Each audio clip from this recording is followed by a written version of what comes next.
اقصا ناظرین کا سوال یہ ہے کہ کچھ لوگ کہتے ہیں کہ ہمارے پاس سونا چاندی نہیں ہے، ہماری حیثیت بھی نہیں، تو کیا ان کی نماز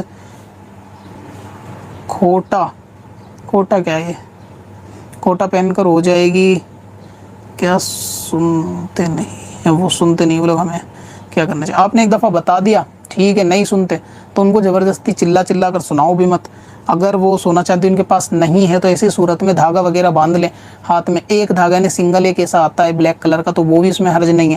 اور اگر کوئی عورت بغیر زیور کی نماز پڑھتی ہے تو اس کی نماز جو ہے نا مکروہ تنزیہی ہے، یعنی اس سے نماز ادا ہو جائے گی، نماز کو دہرانا بھی ضروری نہیں۔ اور یہ فتویٰ دینا کہ نماز نہیں ہوتی بنا اس کے، یہ بھی غلط ہے۔ یہ نہیں کہنا چاہیے کہ نماز نہیں ہوتی، نماز ہو جاتی ہے۔ ورنہ اگر سونا نہیں ہے تو چاندی کے زیور کے اندر بالی، بندے، لونگ کچھ تو ہو سکتا ہے ہاتھوں میں۔ اگر ایسا بھی نہیں ہوتا تو کم سے کم چوڑی یا کڑے جو ہوتے ہیں ہاتھوں کے اندر وہ ہوتے ہیں، تو اس سے بھی نماز جو ہے نا ہو جائے گی، اس میں کوئی معاملہ نہیں ہے۔ وزٹ کریں qazakalculator.sms.com پر اور اس کیلکولیٹر سے اپنی تمام قضا نمازوں کا حساب منٹوں میں کریں اور ڈاؤن لوڈ بھی